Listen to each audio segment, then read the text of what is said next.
The industry perspective is a space for those in the industry to speak freely about their experiences without fear of retaliation or a negative review. The views and opinions shared here are solely that of the individual and do not reflect the establishments in which they work.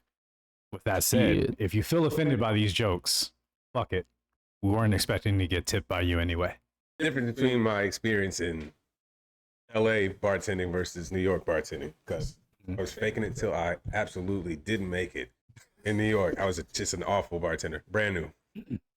My worst experience, but biggest, like funniest one was I told this high-end Austrian restaurant in the Village that I had all this experience. I didn't know how to make a Cosmo at all. I had no idea if it was vodka or tequila.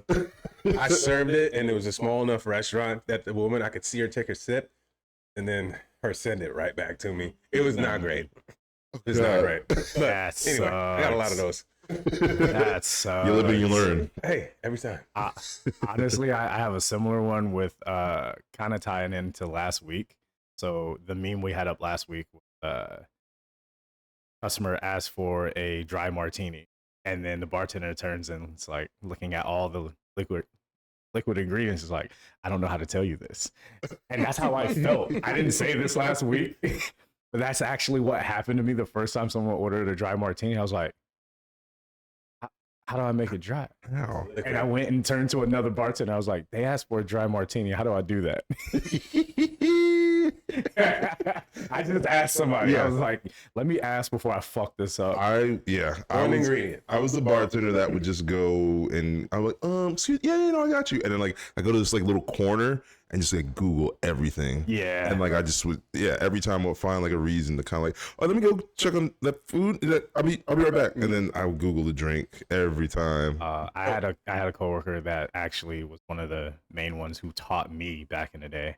And what she would do is, if she didn't know what the drink was, she just turn back to her POS and put her phone underneath it and Google it there. Like I'll Google it right in front of them, but at least I'll have the tact to try to hide it. Yeah. She'd be like, I'm Googling this cocktail. Oh my God. I mean, you got the glow of the POS system. Exactly. So it's like, all right, they can exactly. Go. It was smart. Yeah. All right, let's at least get started. Oh. I haven't decided. Food. Get it clack. All right. Smooth. All right. Did you get the Silencio too? Oh yeah. I used to hate El Silencio. Yeah. Mm-hmm. It's not too smoky, but no, it's not, and that's why I tolerate it more now. Yeah. But at first, I hated it. Yeah. It was mostly because I was told to. You know how you work for somebody and they have a bias, right? So they immediately put that bias onto you. Yeah. That's what happened. Like the bar manager I worked for, like, and this is when I moved to LA. Yeah. Because in Seattle, couldn't get agave spirits. They cost double up there what they cost down here because of shipping. Oh. And so mezcal is like not really up there, or at least it wasn't when I left 2 years ago. Yeah. And the only one I could find, which was the first one I ever tried, was Vita. Mm-hmm. So that was my entry level. And I loved Vita, standard. but now I'm like, sometimes it's a little too smoky. Yeah. I like Vita as a mixing in a cocktail, not drinking it straight. I don't know if I have enough experience with mezcal to distinguish like my palate with mezcals yet, but I like Vita. It seems like a pretty good go-to. Like I feel like most restaurants, if they have just one or two mezcals, they're probably gonna have Del Maguey Vita. Yeah. So, yeah. It's a good one to have. Like if you're hosting a party or something like that, that's a good one to use. You can run through that. Yeah. People can enjoy it, and you can make fun cocktails with it. Yeah. Like Silencio or something. That's my bar stuff. Yeah. Or even like there's a brand called La Luna. It's pretty. It's chill. It's great. It's great for. Yeah, literally a bottle right there. Oh shit! That's what we were drinking last episode. Oh yeah, it's a nice party mezcal, soft. It does all things. The company I work with, that's what we use when we stock our bars, our premium bars. We throw that in there. Word. Oh yeah. Wait, should we intro the? I was gonna let it keep going, and I was gonna figure out a time, but fuck it. Okay. Hey guys, how y'all doing? Welcome back to the podcast where we like to pull back the curtain on your favorite bar and or restaurant, and we like to call that the industry perspective. What's up, motherfuckers? Huzzah! Huzzah, indeed. And we have a guest with us today. If you didn't know, yeah. this will be Geoffrey. This will be Geoffrey. This is Geoffrey. For the entire episode. This will be Geoffrey for just this episode. At least through this string. I might be somebody else after this. We won't know who you identify as until later. Yeah. It'll be my choice, though. Damn right. Yeah. This is 2023, motherfucker. Well, welcome, man. I appreciate you coming on. Indeed. Appreciate you both very much. Very much. It's always nice to have a guest. Yeah. Especially when P wasn't going to be able to be here. He had a prior engagement, so he's out of town right now. So safe travels to him. Replacement guest, that's fine. Yeah. No. Well, we were hoping to have you either way. Yeah. It's just this motherfucker decided he don't want to be here. He's like, you know what? It's getting too black in here. Yo. I gotta sit this episode out. Too much black in here. He was like, "There's too much melanin, man. I gotta get out of here." Let me just get some. Let me get out. Let me tap Yeah, out for a let me minute. step I can't back. say the same things I say around my friends. Yeah. I heard a comedian say. They say home is where the heart is. And he's like, no, home is where you can say the N-word comfortably. Yo. So that is one of the truest fucking statements I've ever heard. Damn, that's so factual because I'm thinking about the spaces that I can and do, and those feel like home. That's kind of where I save mine for too. Yeah. I could sprinkle them throughout the day, and I'm like, you know what? Let me save these. I might need these once I get home. Yeah, because I at read home. mine through a conversation like, come on. Just throughout the day, a little peppering of the N-word. Pepper the N-word. Peppering of the N-word. So Geoffrey and I, we used to work together at unnamed restaurant that has been named so many times throughout the podcast. But yeah. Oh, that one. Huh? Oh, that one. That one. Ah, Yeah. okay. Yeah. That in fact one. That in fact one. And yeah, put some time there. Oof. Oof. Yes. Oof indeed. Big old oof. Yes. Jesus. I know some of these subscribers have been in there. So, Yeah. so if you're watching, I see you. Yeah. I see you right now. But he was like the entertainer of entertainers at that bar. That's what's up. Yeah, because like the different like roles we have is usually like you'll have somebody on production, you have somebody entertaining like the wood, and this guy was that guy. He could make a mean ass cocktail. Don't get him fucked up. Mhm. But he was just like the guy that was just like ladies, gents, whoever, he was keeping them like getting shots and enjoying themselves. So like, Just really happy that the aforementioned unnamed restaurant catered to my my strength, which is ADHD.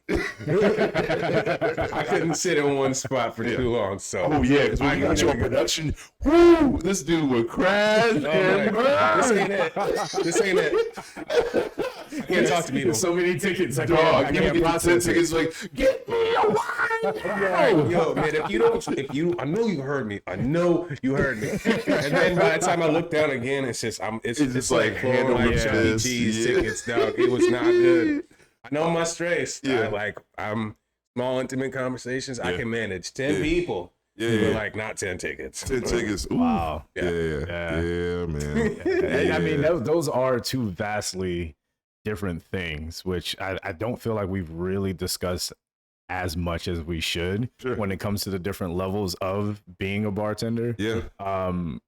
When you're like when we say production, for those out here who haven't worked the industry, that means you're just working the ticket printer. Right. You're just whatever's on the ticket. Like I like to say, like especially when I'm working the well, which I just did on Friday.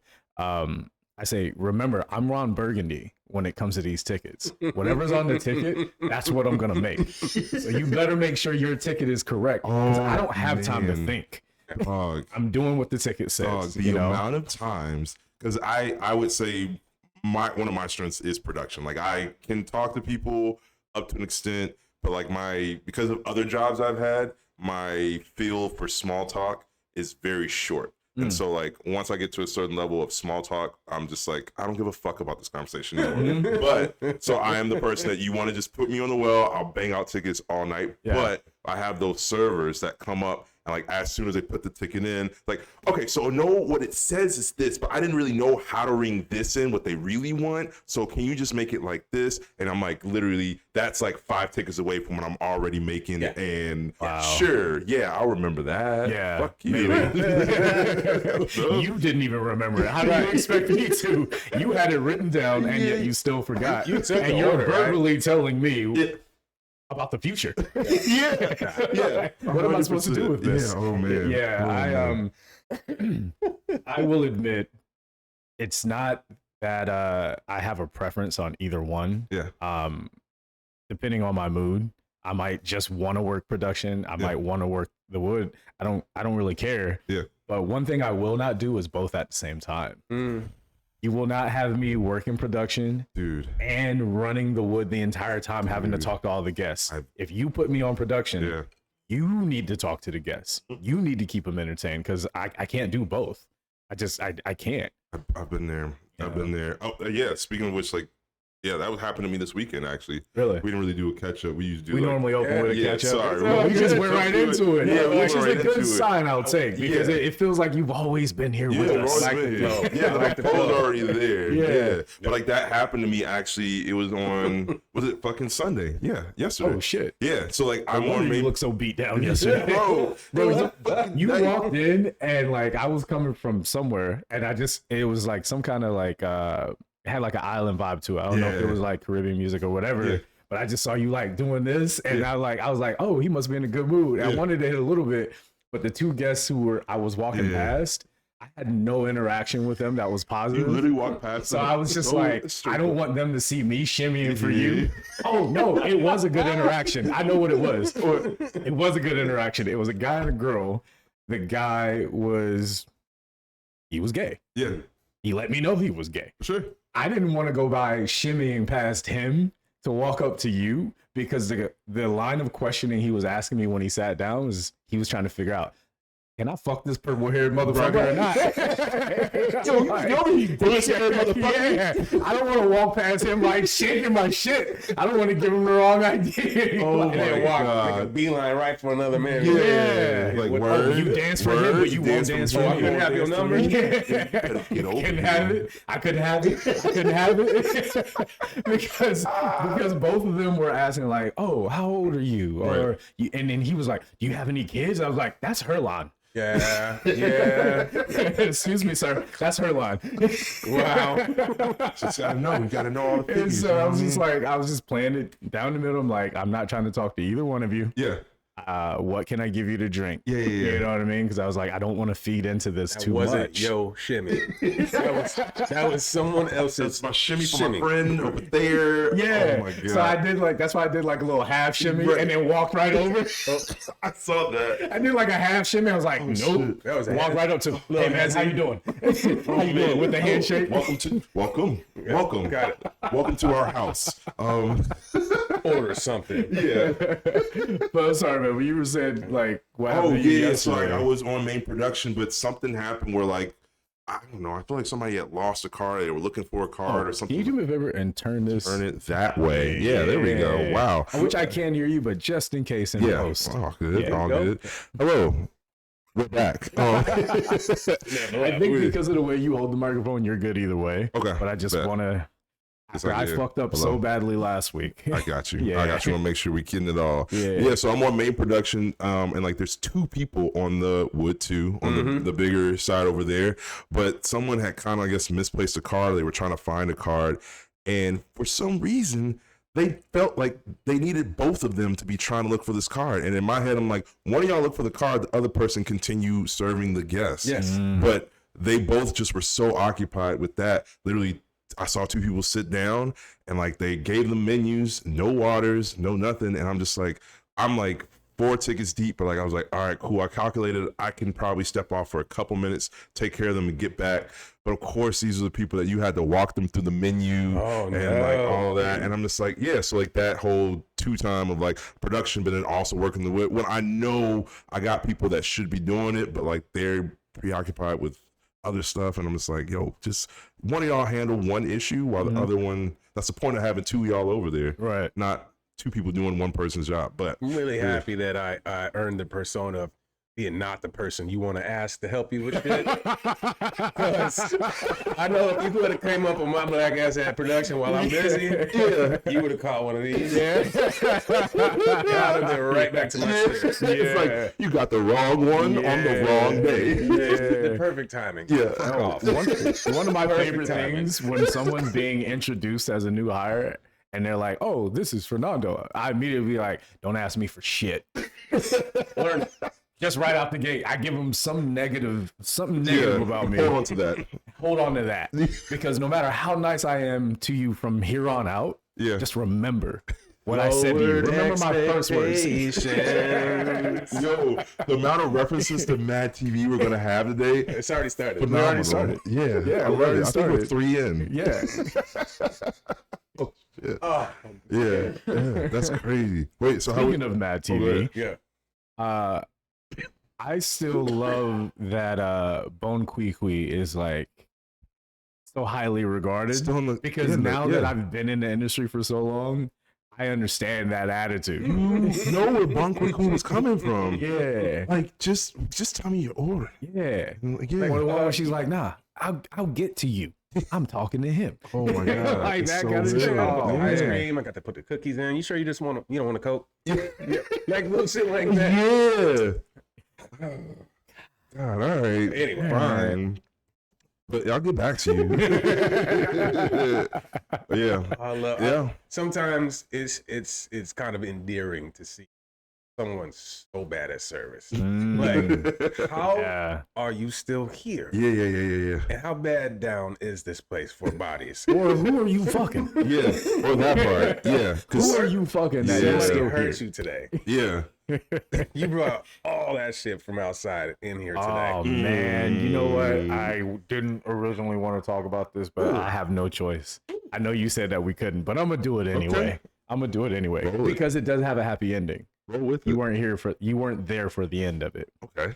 So yesterday, well, not just yesterday, the entire weekend, part of what I had to deal with, me and the rest of my coworkers, was one of our coworkers was going through something at home. Life-changing kind of deal. But to me, if it's not affecting your health, once you clock in, leave it at the door. Yeah, that's got to stay where it's at. Like, I understand that you're feeling how you're feeling, but we still got a job to do. Yeah. And for me, because I was going through the whole weekend, 3 shifts, hearing about this and watching their emotional reaction, my feeling was, it's not that I don't care. It's just that that's one of those things you just tell me at the beginning of our shift together, at the beginning of the weekend, and we just try to avoid it the rest of the time.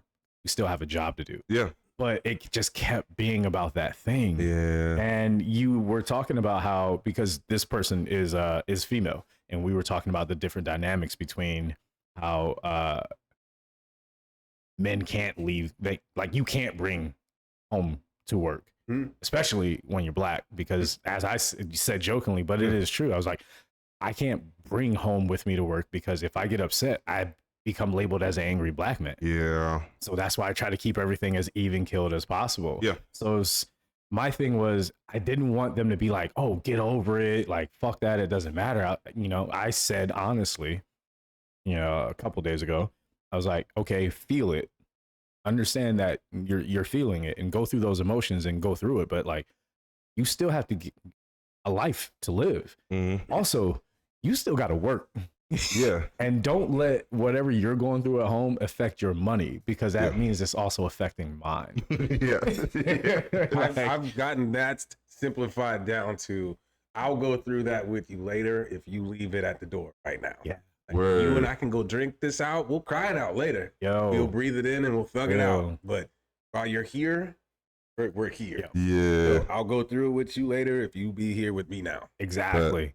This is supposed to be the escape. Yeah. Especially with our job. Come on. We're so lucky that we work in a field where your skill is actually, in my opinion, the lowest common denominator of what you're doing. Yeah. Because making a drink is easy. Yeah. But doing it with speed, with precision, over and over and over, while also taking care of guests and entertaining those guests, That is the skill part. That's why sometimes I might seem a little bit like impatient when guests when they take too long to order, because I'm like, this is the easy part. Can we get through this? This shouldn't take that long. Yeah. Like afterwards, we could do like the more intricate thing of getting to know each other or something. But like, just like tell me what I can start making. It's like for women, if a motherfucker's struggling to put the condom on, it's like, yo, can you just go ahead and get that shit on so we can get this going? Like, Jesus. We have so much more to do. Just get the fucking thing on. And you put it on backwards. Oh man, you know that's so embarrassing when you put the condom on backwards. I'm getting hungry like, and why impatient. do I have to? I'm getting fucking hungry and impatient. Figure it out. Just fucking you for food. Oh my god. Fucking you for a meal, my dude. Oh my god. Like, I could be doing my night routine right now. Yeah, God. I haven't even wrapped my hair yet. Oh shit. I still got my shit for this. Nah, just like, come on, man. Like, can we just get the order done so I can get the drink done? And then if you want to talk to me, we can do that. To that point, I know that this person has been out to a restaurant probably 3 times this week. So can you please restaurant here how you restauranted there? Yeah. Like, you know what people, hi, I'm such and such, welcome in. You know, here are some pointers, but what can I get started for you right now? Don't think about the food yet. We're gonna get that. Right. While you are drinking and sipping and getting into that mode, now you can take even longer time with the menu, because I got 10 other tables. So like, here, let's get a drink on the table so you're not waiting on me and I'm waiting on you. Yeah. Please. Yeah. Act like you've restauranted before. I like that. It's simple. I'm gonna do my best to. I'm just gonna write it out. Never mind. Get it. Yeah, I just want to make that the. I want to make that the title, because that's really good, and I don't want to have to go back into editing and try to find it, because I know I'm gonna forget. I smoke too much. I smoke way too much to remember that shit. That's more than fair. Act like you have restauranted before. Please. Restaurant here, how you restaurant it there. Yo, but like I'm telling you, when I have been on dates with my ex and just on dates from random, I will push our menus to the side. What are you thinking about? Here, I'm thinking about this cocktail. Get it going, because I know what they're going to come and ask immediately. Yeah. Then we can get started on the food. Yeah. Absolutely. And then I can order something on the side that I know you're going to pick at. Yeah. Because you're going to want something that I order, because it's better. Right. It's fucking better. Every It's time. better because you didn't even think about what you wanted. Girl dinner. You were waiting for me to figure it out for you. Biscuits at a side. Biscuits on the side. So this scallop, wherever you're at. I don't know what it is. Just have a bite. Just please order a drink. Sorry, I just went off on a tangent. That's a PTSD. No, you had something on your chest. You had something in your chest. And As soon as you said, what was her X, name? Oh man, she nameless. Okay. Matter of fact, she's in the phone as no. Okay. Just Not even. No. The number doesn't even come up. It's removed. It's plucked. That's why I handed you the phone in the car. They got an online menu. Yeah. Oh my god. They got an online menu. They do. Yo, Everyone has an online the menu fact now. that people come into restaurants and don't know what they want, It's like a whole it stuff. baffles me to this point. It really does. Yeah. Everyone has an online menu. Everyone. And most places nowadays, post-pandemic, have a digital menu when you get there. Mm-hmm. We don't even have paper menus. Yeah. And the amount of people who will look at me and discuss, you don't have a paper menu? No, you don't need it. Nope. You're going to ask me what my favorite thing is anyway. So why do I need a menu to tell you that? Either scan it or don't. Else every time. Yo, my G, I literally give them 3. Like I'll say, like, this is my booze favorite, this is my sweet favorite, this is my sour favorite. Yeah. So I got a Casamigos strawberry lemon drop. Yeah. Can you make it strong? It's alcohol.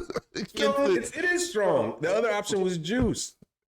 The whole other option was something sweet. This has alcohol. It's strong. It is by nature. Man, I do love this. This is a cathartic session. Yeah, that's what we're here for, bro. That's what we're here for, Bro, this is what it is, man. Take note of that. Yeah. Take note of that. For everyone where we're like, yo, we want more guests.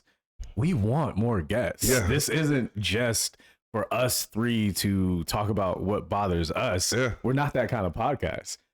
This podcast is for all of us to come vent. Yeah. Actually, the guys that we have coming next week, they are like dope fiends fucking scratching like, I can't wait to talk shit about these motherfuckers. Oh my God. Dear God. I saw it in their eyes. They're like, I got some shit to say. And Oh I'm my like, God. All right, for sure. Right now. I'll get you a microphone. I That's promise. so funny. I will give you a microphone and you can say whatever you want. I'm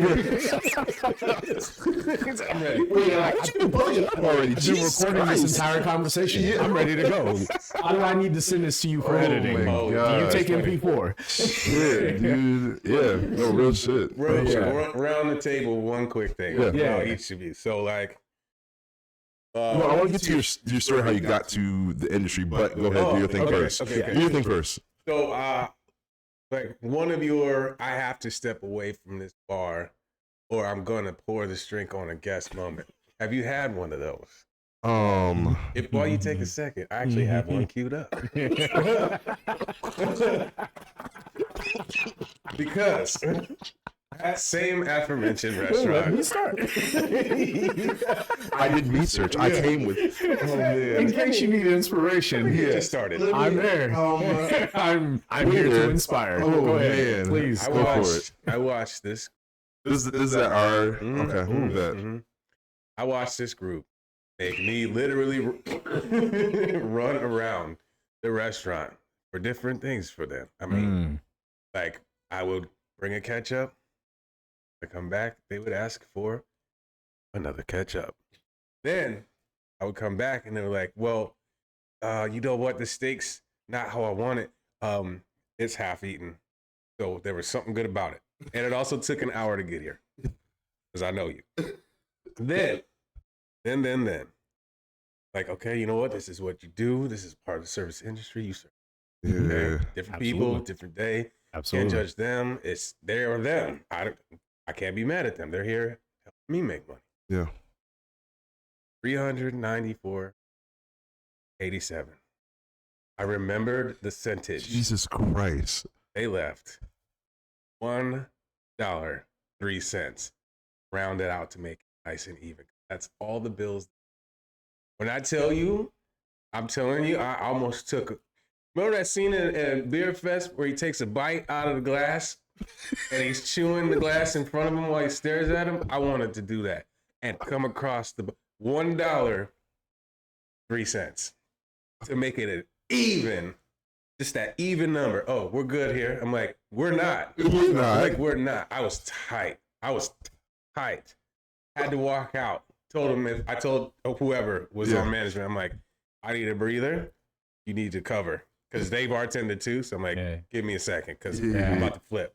Yeah. And it really, I don't think it was a bartender or a manager strong enough to say something to the guests. So I'm like, I need to go.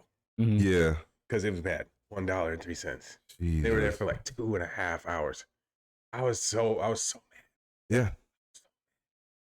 And it's crazy how the people that run you around, they just feel like that's a part of what service is supposed to be. And not to say like it's not a part of service, but it's just like, okay, you've got to understand that you're making me work harder than like the average person that walks in here. And the average person tips. But also, So you're making me work harder while reimbursing me less or compensating me less for that amount of work. This is how American hospitality is, because it's just definitely not like that in Europe. Because my experience in Europe was far different. Yeah, they just overtly exceeded my expectations. Oh, they de-seated mine. I mean, mine.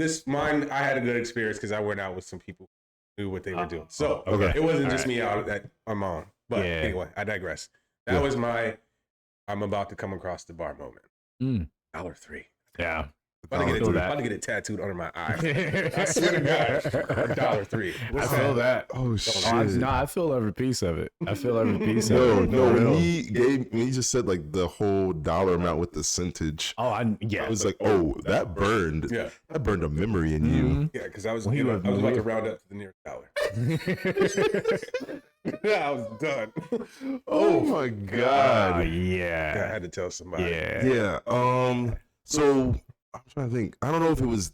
I'll just give a most recent one that just kind of like threw me off. I don't know if it was to that extent, but so at the bar now, because we've had so many walkouts, so we started collecting cards. Where like we hold cards at the bar. That was pretty me. That was pretty me for sure. Yeah. Like I was gone after you guys started. Or you weren't there when we started that.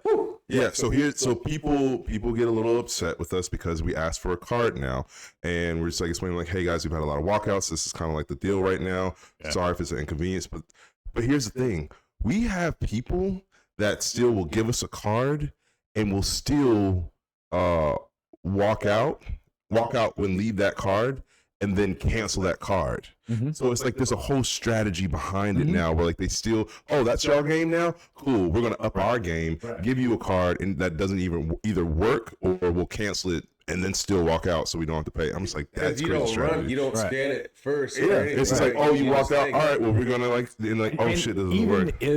Even if everything goes according to plan with them paying, they can still dispute the charge. The next day. Yeah. So my biggest issue with that is, why is that our fault? Yeah. Because the people, like, I don't have it happen at my job as much, but I've heard how it goes at your job of like, oh, you asking for a card now? Like this and that and all this other shit. And it's like crazy. You know you have to pay for the meal, right? But how about you go and talk to all the other people who walk out?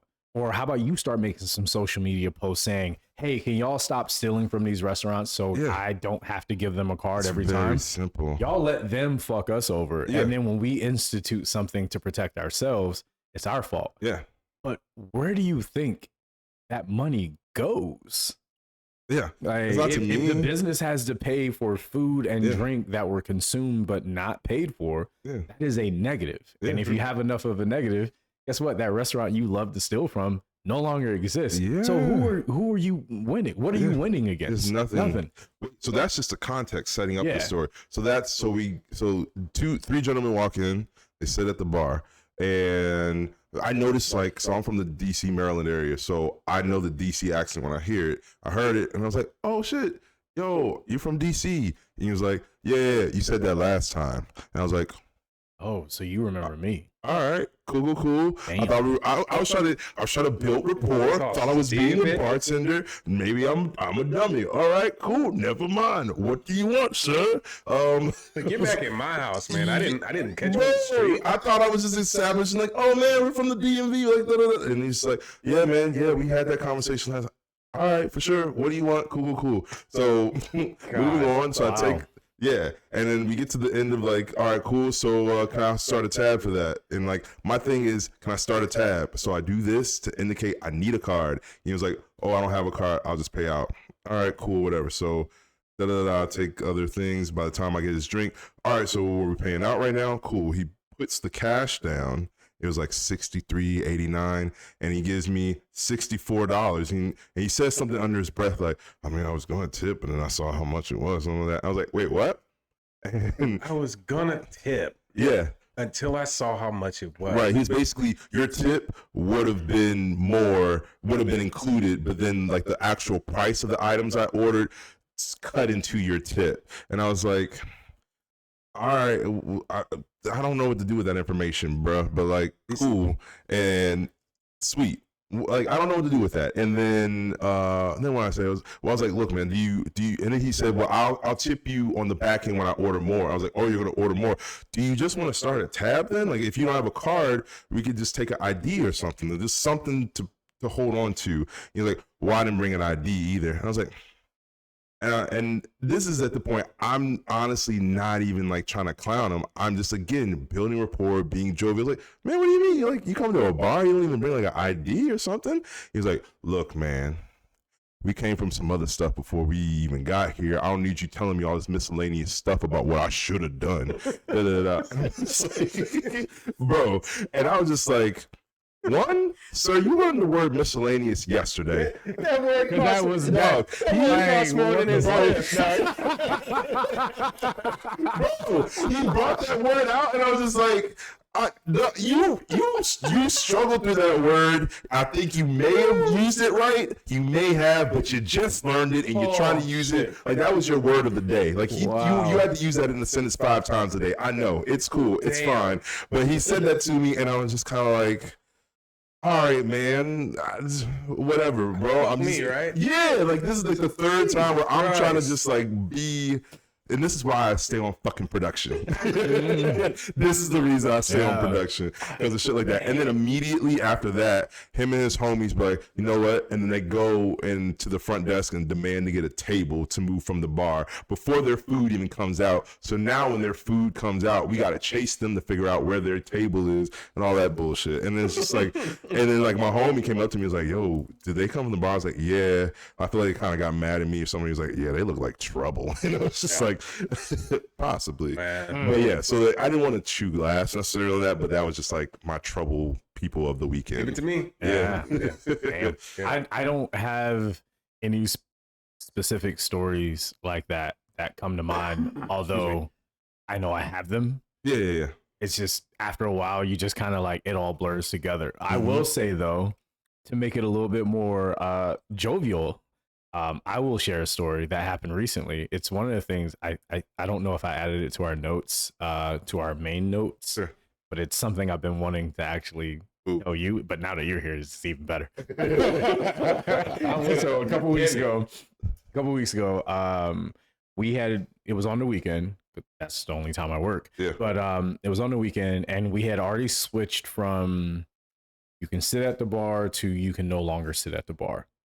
We had already taken all the bar stools away. Oh, like Saturday, Friday night. Yeah. So the indicator is you don't need to stay here, right? Because we want other people to come up and get their drinks. Yeah. And then go back out somewhere else. Right. And there was a group of, I want to say it was about 5 or 6 people. And they came up and literally stood right in front of my well. And they ordered wine.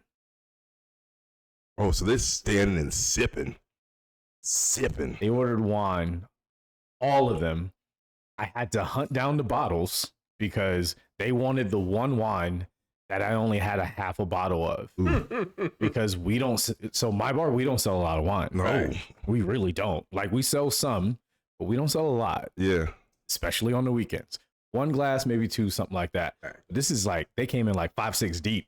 And he's like, I need 5, 6 glasses of this wine, this one specific. Those are bottles worth, pretty much, yeah. Right, but what I'm saying is, I had 3 other red wines that they could have drank. They were like, no, I need 6 bottles of this. And I'm running around trying to find it, asking my bar back. He finds it, cracks open a couple of other bottles for me. Yeah. So in my mind, I'm thinking, well, they're going to get more than 1 round. Because they made me go through all of this to get this wine. It was very important to them to get this wine. I give them their wine.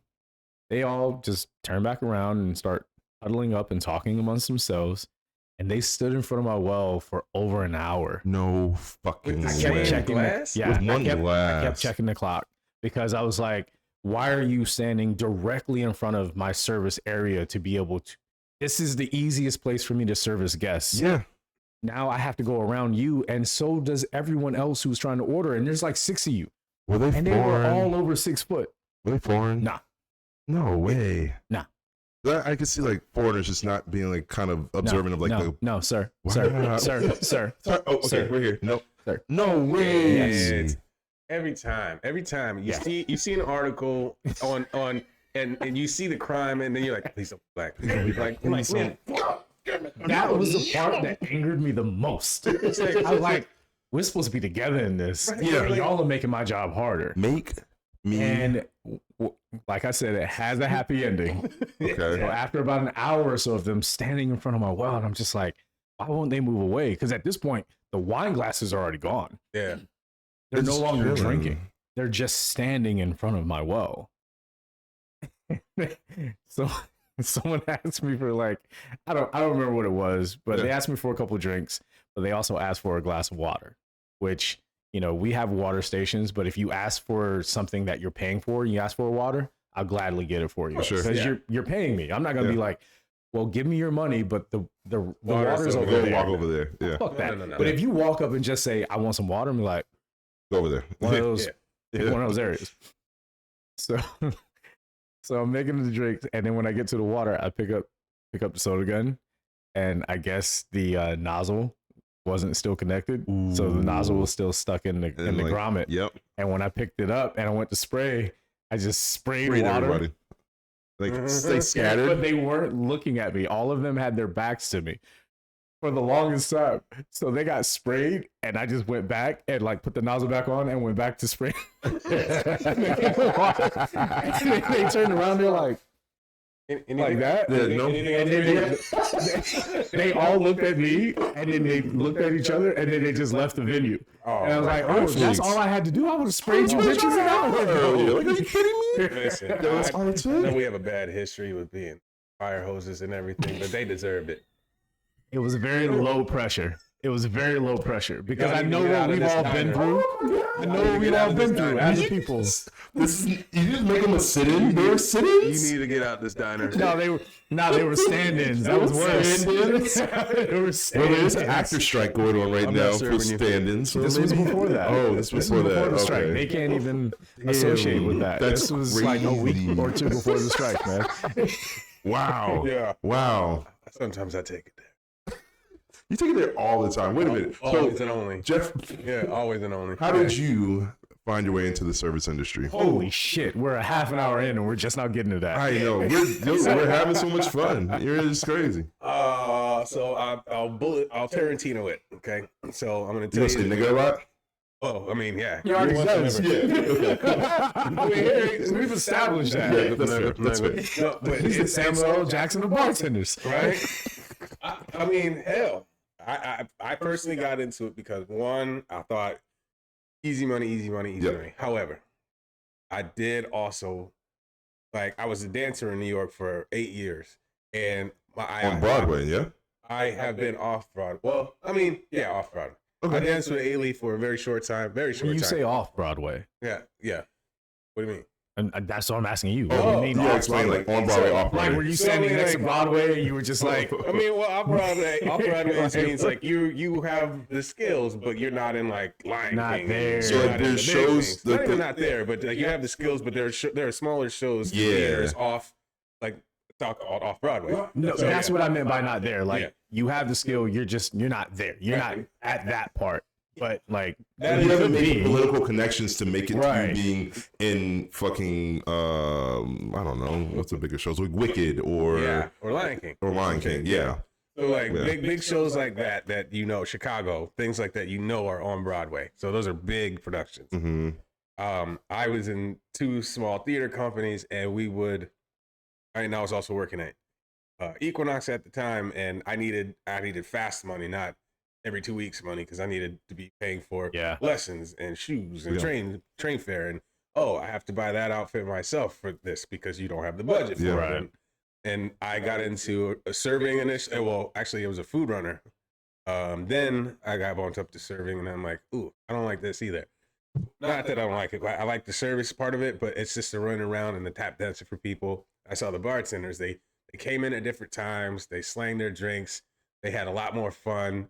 They were in that moment. Like everybody brought everything to them. Mhm. They just were there. They were in the cut. And I Yeah. love the persona of the back and forth. I'm like, Yeah. I want to do that. Yeah. I want to do that. Like I'm gonna fake it.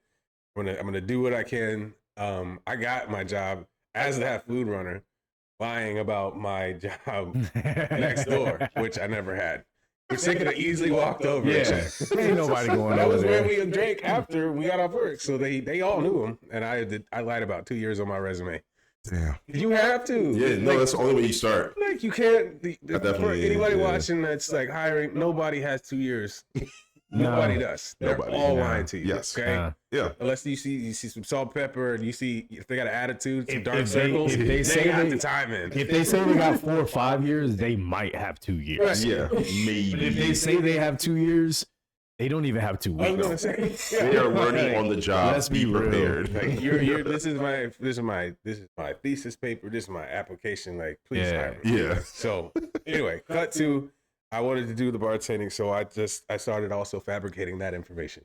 And when tough. people were starting, it was hard because I worked with some experienced people, Yeah. and they knew I was bad. Oh yeah. They knew Oh, I you was can bad. smell it. They're like, wow. He does not like no trauma. He's not hungover. No, this He's guy so well adjusted. He showed up on time. Yeah, like I fuck came in, this. he was already polishing last Yeah, year. like, This guy's a fucking fraud. I don't believe him. Yo, He's got a diaper on. Like, man, he's like, too I'm new. ready to go. I'm gonna be here. I'm here all night. Teach me whatever you want. Ooh, martini. What's that?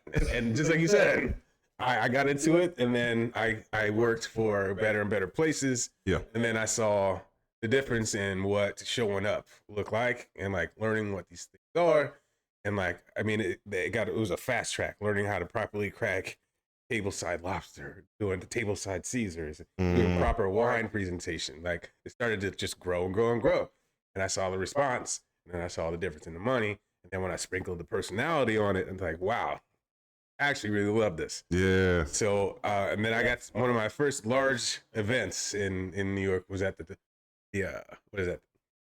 The Palm Tribeca, right? Word. So this was around the time that Skyfall released, and the Okay. whole cast James came Bond. in. Yeah, Okay. the whole cast came in. They did a private dining room with the main cast. I'm rubbing elbows with Judi Dench and Daniel Craig and the whole The team. Yeah, and Yeah. that was my first lead captain anything. Wow. And like now I really need to pay attention to detail because these people are used to fancy shit. Yeah. Made so much money that night. Yeah. This is my first big boy night, and this is circa like 2012 ish, Yeah. maybe right before that. Walked out of there with like $900, Nice. and that was like then. Yeah. Think about that then. Yeah. That was Yeah. like that was for me. I believe at the time that was just over like a month and a half of rent just from one night. Right. So that changed my life. I was like, Right. all right, let me stop fucking around. Yeah. Yeah. Let's And- get serious. Yeah. So then cut to I moved over to LA with a different job, completely digital media. Got into cannabis. Still love the service part, but just that wasn't it.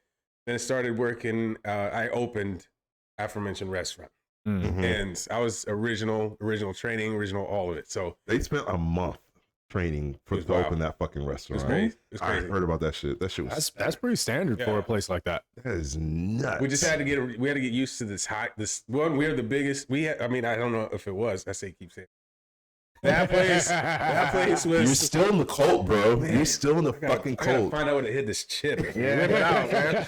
It's in my tooth, I swear. But in summation with that, it was just like, all right, I like this. It's high volume. I like the vibe. I like the Yeah. energy. And then Yeah. I was forming regulars real quick. Yep. And it was fantastic. It Yeah. was fantastic. And then I got it like addicted to it a little bit. And then it was just too comfortable to be soberish behind the bar. And then now I like events now, which is where I'm at. Yeah. So the journey has been food runner to server to bar back, bartender, now bar manager for events. Yes, So sir. it's been a champion of Yeah, of things. that's Yeah. I like it. Yeah. that's what's up, man. But like the thing is, it sounds like you still are in love with making cocktails and serving guests in like a pleasing kind of rapport and atmosphere. Absolutely. Yeah. It is absolutely transcended to now doing the R&D on the cocktails that we're going to serve. Yeah. So That's like dope. now I'm helping create what you're going to experience, and then that better helps me explain it to you. Right. And I love having a group of bartenders, like some that I know, some that I don't. You know, getting them all huddled and riled up, and bringing what I can to them. You know, hopefully lifting them up before they're Right. out on the shift, and Yeah. like, hey, we're creating some really fun stuff for y'all. It just gets better to be able to put more of myself in it. Yeah. Like I get to put my foot in this. And it Yeah. feels good. Yeah. And like bosses respond by, you know, if you get a little nod, that means that's good. Mhm. You know, I don't need all the pat on the backs and the great jobs and hoorahs. Right. Yeah. So Yeah, because you're creating these events and these experiences that people enjoy, and you get that feedback Mm-hmm. from like the guests, you get that feedback from like your actual like bartenders, and that's dope. plus bro. I love not handling money anymore. Yeah. I love not having to chase somebody down for a check. Yeah. I also love to be able to, now I know that I'm here. They already paid for it. These guests are here to experience all of this. Yeah. So that part is my absolute favorite. Makes it so much easier to just do the job. Show up, show the fuck out. Yeah. Show up and show out, and we will all make some money. Yeah. That's fucking dope. Yeah. That's hella dope, bro. That's dope. Would you say that's the type of level that had we not shifted to this aspect, it was like, all right, that's what I would like to have done. You know what I'm that would be saying? the next level. Yeah, you know, because I'm like, I never wanted to be a manager. Like, even though I speak fluent manager. I speak fluent manager. You do, actually. I never even thought about that. Yeah, you do, actually. And it makes me, like, really good at talking with guests and managers and coworkers. Yeah. I can talk to anybody. Yeah. You know, as long as I'm motivated to. But as far as doing the job of a manager, oh, no. Yeah. No. So for me, I always knew there was a cap Mm-hmm. or how high I could go within this industry. And then now that I'm older, I'm like, well, if you ain't gonna become a manager, you gotta figure something out. Man, I'm glad we thought of this show, boy. For real. That's so crazy. That's the real shit. I was trying to make this shit since like 2016, man. Like trying to make this show. And as the years kept going and the show wasn't happening yet, I was like, oh man, I'm about to age out here pretty soon. I thought I might have to become a manager. I was getting scared. Dude. I was getting scared, man. There's got to be an OnlyFans for industry managers too. Like, you just sit and compare your Excel sheets, talk about your payroll, talk about, like, did you count out your tips? Go and come back. Go and come back. That's like, the wrong does receipt. it match up? That's Does the it match wrong- up? It doesn't match up for what I have. Man. Dude, that's so funny you said, because like So hard. while I was doing fucking inventory and purchasing today, I was having just side conversations with like my GM, and I was just like, damn, I do talk fluent manager just because I've been in it a long enough time, and I'm like of the age, and like I get where he's coming from. I still feel the ways I feel about the way he's approaching it, but like I can speak where he's coming from, and I'm fluent in manager. Yeah. But I'm just like, but fuck, I could never do it because there's just something in me that's so rebellious and so just like, oh, I fucking hate these corporate fucking like. It's like manager. It's like corporate code switching. Yeah, no, 100% it is. Which I mean, absolutely, every black person has corporate code switching. Well, obviously, you got to. But yeah, it's just like I could do this. But like I just, whatever rebellious spirit in me will not allow me to be a fucking manager. I think it's the same thing that makes good bartenders, good servers as good as they are, because especially the ones who have to work their way up by working other positions other than the one that they want to work. Yeah. You learn all of the different jobs and you know what makes the machine go and what can slow it down. Mm-hmm. But because you don't want to be in that managerial position, you never get to a point where you can affect change. So then they hire or promote someone who isn't as good as you to do the job, and then they fuck it up. Or they're good at playing politics, or good at playing company man or whatever. And, and that's where it always feels like it's 2 steps forward, 1 step back, no matter who gets promoted or who gets brought in, because the people who could actually become the best managers are like, nah. Yeah. You know, I've seen what crack does. I don't need to smoke it. I might be a better crackhead than you, but that don't mean I want to smoke that shit. You go smoke it. Have fun. Tell me how it is. Tell me how high you are. Yeah. Keep chasing that dragon, and I'll keep cheering you on. Oh, man. I hope you catch it. I will say a dynamic shift in this industry for me was I noticed how much more pleased I was with the experience myself, because at the end of the day, I want to enjoy this as well. Yeah. Money's there. Sure. Like, you can make fast. Everybody, we can all do that. Yeah. But I stopped treating this as a gig, and I treated it as a skill set. Words. So like, I have the skills to make this big party happen. Yeah. I know what I need. I know how much ice to order. I know how much liquor I need. I know how much glassware to do. Some people don't want to do that. Yeah. At all. Ooh. And like when you think about it's like I know where to set up our bar. I know where our power source is. I know how they get water here.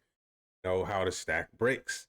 Yeah. Like those are new skill sets that I have now. Right. So those can be applied anywhere else as long as you learn the trade. Yeah. So I like how I take to the lessons that I get from industry. Word. That's why it's no longer a gig. Yo, sir. You know, that's how it feels to me. Interesting. I like that a lot. I absolutely like that. Absolutely. So with that being said, hit me. What led to you exiting our previous our job that we had together that you previously worked to where you're just like, now I need to get the fuck out? Because I feel like that's interesting. Can we be raw and uncut on here? Can we be so real? So we don't know any other way to be. I was super real. You know what? You want some more tequila? I do. Oh, actually. bam! Let's go. Well, let me get this one. All right. So it's three points. I was 2 shifts away from sleeping with at least 2 of our employees. Okay. I'm gonna keep it a buck. That's I don't do that anymore. I just don't. Can't do it. Well, that makes one of us. I know what it is. Yeah. And whether or not they're friends or whatever, I just can't do it. Can't do it. See, me, I just don't give a fuck. See, and I'm like, I admire your strength. I live vicariously through you during the shift. But again, that's 1 point. 2, I work late now, but I do a lot more. Like, it's either I'll have a 4-day week of like 6-hour blocks. Okay. Or I'll have 3 days of like 10 hours, which, you know, it's not bad. Yeah. But it's never I come in, I was working late there. So as soon as you walk in, it's already in full tilt. That's the shift that I always had. Bro. So that already gives me so much anxiety. It's so much. Go ahead. Planning, but yes, the planning.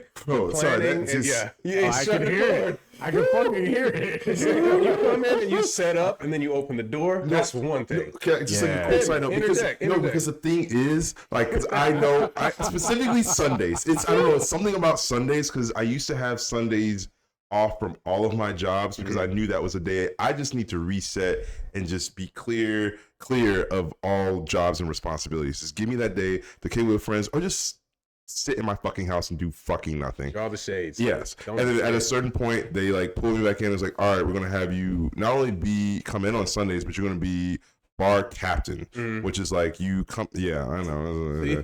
Yeah, he gave me a look. You guys didn't see a look, but Nando gave me a fucking look, which is like basically like it's a thing where you come in and basically you set up what are the roles for the evening, and then like what is the bar prep for the evening. Like you're just it's all that type of stuff, and now I'm responsible for that. So I was just like, cool, I'll do that, but the problem is I come in on Sundays and we have someone that's called out. So basically the morning opener had to open by themselves. So like I'm coming in at 4:00 and we still have wells that haven't been set up. And so like it's all this stuff that's just awry. And so when I want to come in and as opposed to a sourdough? Yeah. or were you the sourdough? A rye or a bourbon. Ooh. Hey, no, that's way more on brand. There you go. And so, so it's just become like a thing where like I come in and I want Sundays to work out. I really do. I come in and I specifically walk in, I put on like my good music. I think on Sunday I came in with some Jay-Z on and I was like, I'm going to be in a good mood. I think I put on something from American Gangster, just like put me in a high mood. And as soon as I walked into the fucking bar, it was just like, this isn't set up. This person didn't show up. We need you to go over to Wood 2. Like literally go in and just go into the fire that is this the biggest side where that we don't have anyone. And so everyone over there needs stuff. and I'm just like, Because you walked in with a fitted and some Timbs on. Yeah. That's not calming music. You walked in with that's Jay-Z is my calming music, okay? I'm sorry. I grew up in the fucking 90s, so Jay-Z is what gets me in a good fucking mood. Same. Yeah. But I do agree with him because the moment you said American Gangsta, I was like, what you slinging? Man, I was listening to Did you walk in with the fur? I did. I told you, no more furs. Block that shit. That's alpaca. $25,000. That's you did say, you just motherfucking block that shit. Yeah, no. I feel you. Yes. That's So, you feel what I'm saying? I feel exactly what you're saying. When you just walk into chaos and you tried to come in with calming energy, but go on. I feel you. Yes. So that triggered was me. the fuckability of the partners. Yes. The walking into some shit. Yes. Yeah. Whether it be soaked floor, glassware out, something broken, I gotta clean up immediately. Yeah. Whatever. And then the last part, most importantly, they stopped teaching us. They stopped teaching us shit. We weren't learning how to emulsify. We weren't learning how to make shrubs. We weren't learning how to, make specific sugars for things. We weren't learning how to flavor hack. We weren't learning how to be any more efficient. We just had to crank out their cookie cutter menu. Specs. And it was boring. Yeah, because it has to be the machines. same for every fucking location. And Become machines. everyone. Yeah. Everyone. Yeah. That's why when people would ask me why I don't go to this one, I'm like, I've been there before because I've been to the one in Seattle. Yeah. I've been to both of the ones in Seattle. They were exactly the same. So then I come down here, I'm like, as soon as I look at it, look through those big ass glass windows, I'm like, that's exactly like the two other ones I've been to. I know everything I need to know. And then I went in, I told him about this, a month and a half, 2 months ago? Yeah. And as soon as I went in and sat down at the bar, I was like, this is exactly how I thought it was going to be. I don't know, man. Exactly how I you thought go in there at at 10:30 on Saturday night, it ain't the same, man. Oh, I don't want to be there. Our clientele is not the same as Seattle. I don't want to be there. No, it's not. Actually, it is. Yeah. Really? At Seattle? No way. Really? No, I had somebody because I don't know if you saw on Friday night. Yeah, you were there. A homie that is a regular over there during the day. Mm-hmm. I was talking with him at your place later at night, and he was talking about how like him and his friends will not come to our place after 7 p.m. Yeah, because it's the same thing in Seattle. Really? Trust me on that. That's interesting. I didn't know that about Seattle. It might not have the same quota because they don't let us live that close. Sure.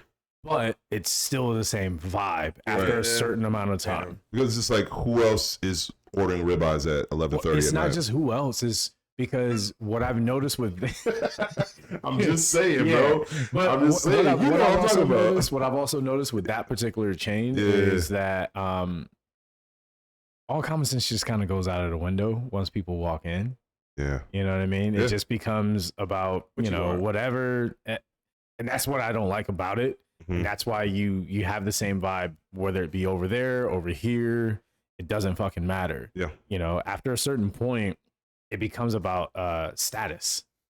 Being able to say that you were there at that time. Right. And that, as soon as you become known for that, you don't become unknown for it. It doesn't go away. That's so interesting because this is like we don't apologize. Yeah, just no. Because I've been having this conversation literally the last 3 or 4 weeks with my bar manager, and I finally brought it to my GM today. I was like, yo, we need to start having a bigger, more important conversation about culture. What is our culture? Do we like our culture? And how do we alter our culture? If you're trying to alter a culture, it's tough. As a bar or restaurant or whatever your location is, once you establish a culture, it is tough to alter that. And so it's also tough to survive trying to alter it. Yeah. Because you can try to alter your culture, but if you don't do it the right way, you can alienate the people who are already a part of the culture you're trying to get rid of. Yeah. They can get alienated so fast that your profits drop. Yeah. And then people that you're trying to bring in attract. They don't get attracted fast enough. Yeah, because they still think it is what it is. Because that's the people that we want to attract are still scared to come there after 8 p.m. Oh wow. Yeah, I don't know. This is much bigger conversation. By the way. Yeah. It's even real. Yeah. Man. I'm afraid of women in that bitch. Yeah. Like it got tough real fast there. Yeah. And I don't know when that happened. Yeah. And I want to actually say something that we haven't said. Yeah. Just because I make that gesture, it's not just us. Oh, for Please sure. know that. Because the other day I was standing outside of my job looking at your job. And these four white women got into a fucking Escalade with the rims on and just started playing whatever. And as the car pulled off, they were doing this. And I was like, but you just left a restaurant. Are you full? No, they're lit. Why are you so hyped? I would have been so tie-tie. I would have been tucked in. So I know you didn't I would have eat. been tucked You in. didn't eat. Yo, the sun is still out. Girl dinner. I'm The telling sun you. is still out. Like, Dog, yo. I can't go out with. That's why it's culture. It's not the other thing. It's literally the culture, the mindset of the people who go into a place. Yeah.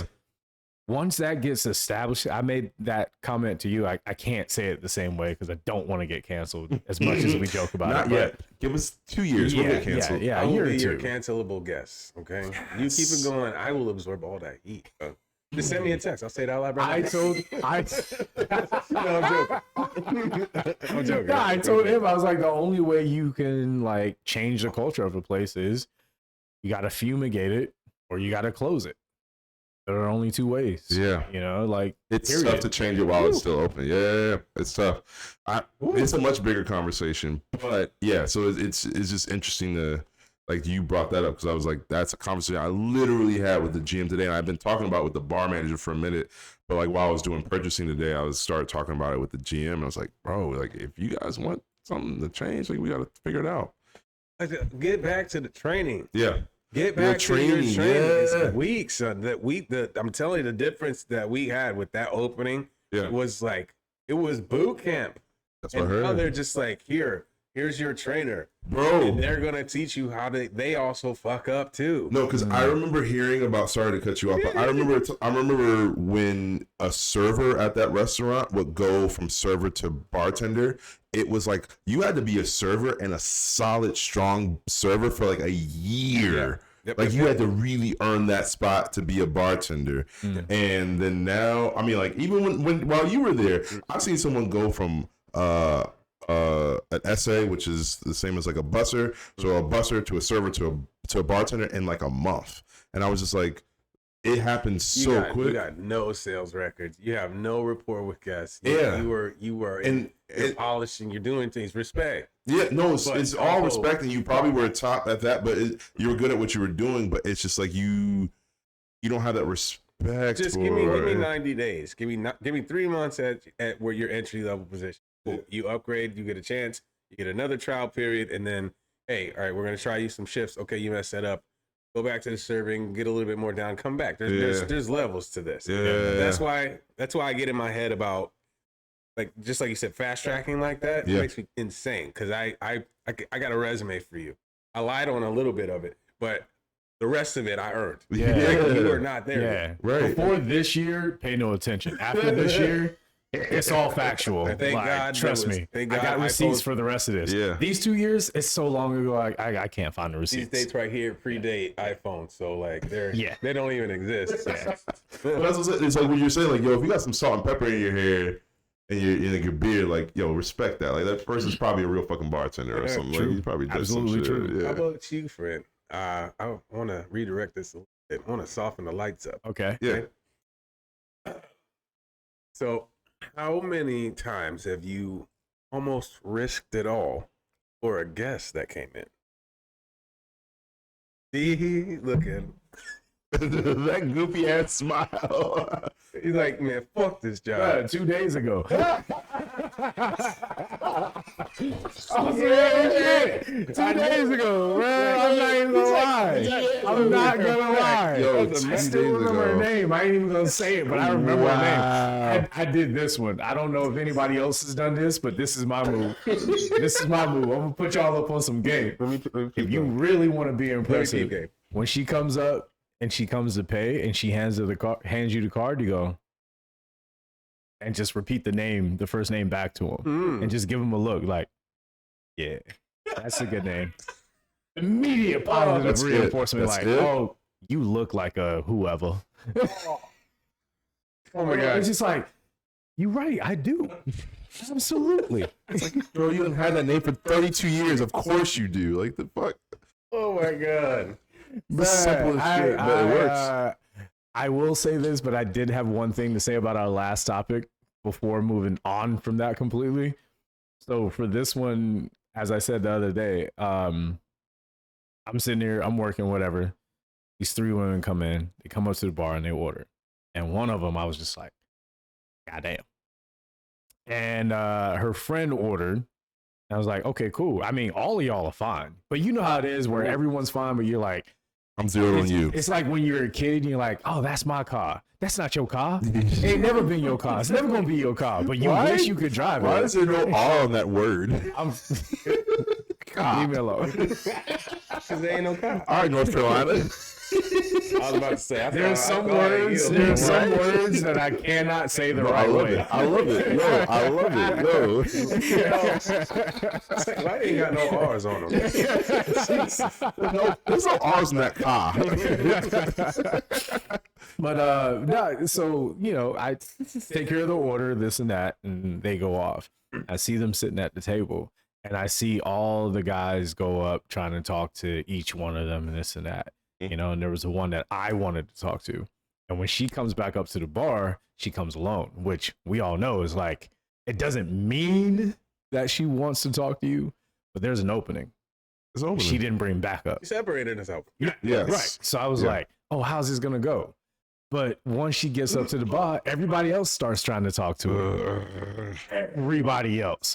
Yo, can I get your IG? Can I get you, this and that? And I'm just sitting there. I'm like, I'm not going to be the one to be like number 9 in the lineup. Exactly. Yeah. Especially because we're the bartender. Yeah. We're expected to be the ones to ask for the number. So I was like, nah, whatever. Cool. Right. It is what it is. I chalk that up as a loss, bro. Right. You already lost. Yeah.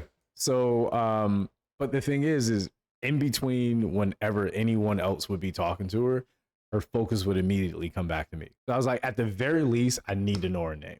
Mm-hmm. That's all I need to know. Right. I don't care if I get your number. I mean, I care, but I don't care. But you know what it is. Yeah. Like working this job, you're like, it is what it is. It could go many different ways. I always say bartending, serving, service industry in general. I heard this when I was way younger, but I always say that you have to think the way a defensive back in the NFL thinks. Okay. Because they have to be on for every play, even if they just gave up a touchdown. So with our job, no matter what, if we give up a touchdown in front of everybody,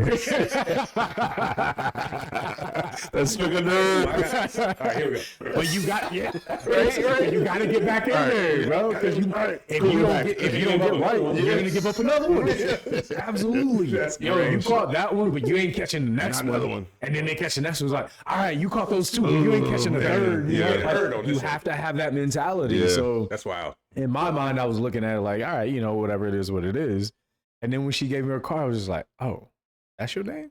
And I looked at it, I was like, I like that name. She was like, cool. And I was like, that's it. That's all you need. And that's all I said. And I left it at that. Yeah. I never got the number. Yeah. But I made a positive impact. Yeah. You know what I mean? Because at the end of the night, after everybody else was trying to talk to her the whole night, she only came to say bye to one person. I'll take the goodbye.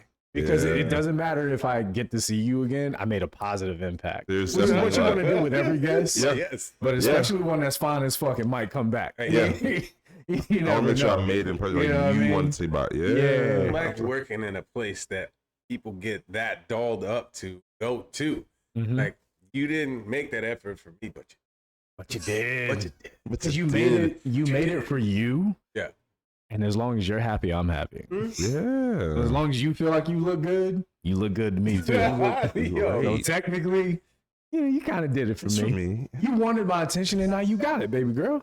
When did you risk it all? When did I risk it all? Yeah. I did with, I mean, I'm still kind of dealing with the repercussions of it. Y'all got a joint library card, huh?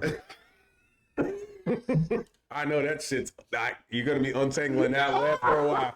They're about to start a joint Instagram account. Bro, I still can't rent Harry Potter from the library anymore because of this fucking dog.